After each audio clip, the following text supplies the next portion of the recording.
McElligot's Pool by Dr. Seuss. Young man, laughed the farmer, you're sort of a fool. You'll never catch fish in McElligot's pool. The pool is too small, and you might as well know it.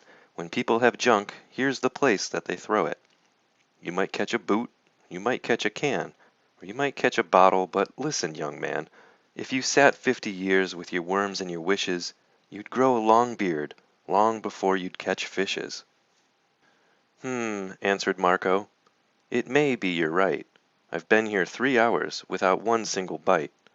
There might be no fish, but again, well, there might, 'cause you never can tell what goes on down below. This pool might be bigger than you or I know. This might be a pool like I've read of in books, connected to one of those underground brooks, an underground river that starts here and flows right under the pasture, and then, well, who knows? It might go along down where no one can see, right under State Highway 203, right under the wagons, right under the toes of Miss Umbroso who's hanging out clothes. It might keep on flowing, perhaps, who can tell, right under the people in Sneeden's Hotel, right under the grass, where they're playing croquet, then under the mountains and far, far away.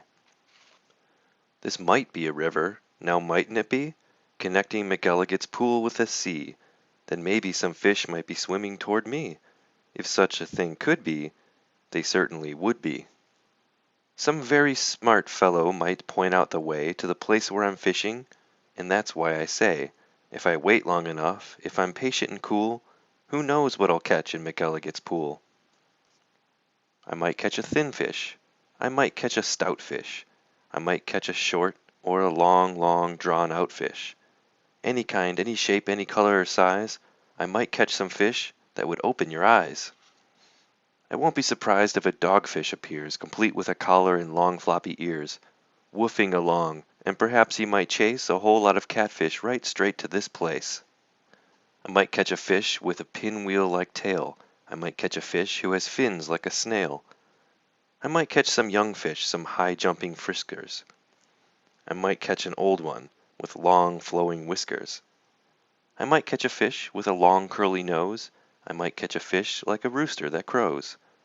I might catch a fish with a checkerboard belly, or even a fish made of strawberry jelly. I might catch a seahorse. Now mightn't I now? I might catch a fish who is partly a cow. Some fish from the tropics, all sunburned and hot, might decide to swim up. Well, they might they not? Racing up north for a chance to get cool, full steam ahead for McElligot's Pool. Some Eskimo fish from beyond Hudson Bay might decide to swim down, might be headed this way. It's a pretty long trip, but they might, and they may. I might catch an eel.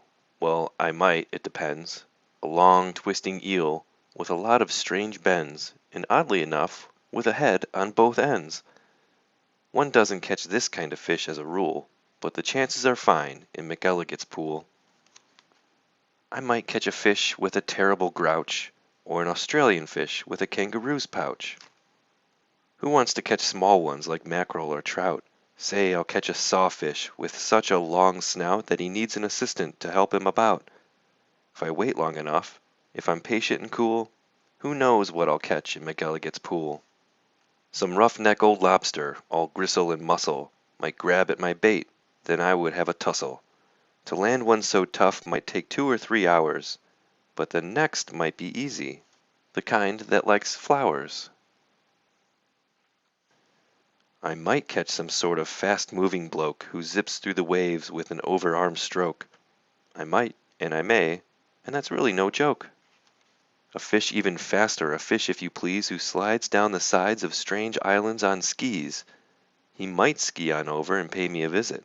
That's not impossible, really, now is it? Some circus fish, fish from an acrobat school, might stage a big show in McElligot's Pool.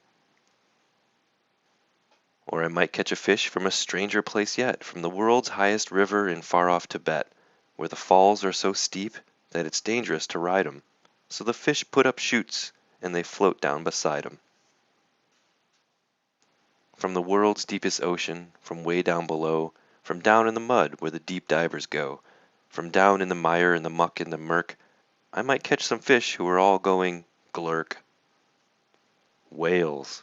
I'll catch whales, yes, a whole herd of whales, all spouting their spouts and all thrashing their tails.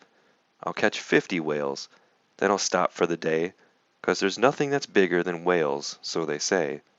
Still, of course, it might be that there is something bigger, some sort of a kind of a thingamajigger, a fish that's so big, if you know what I mean, that he makes a whale look like a tiny sardine. Oh, the sea is so full of a number of fish. If a fellow is patient, he might get his wish. And that's why I think that I'm not such a fool when I sit here and fish in McElligot's pool.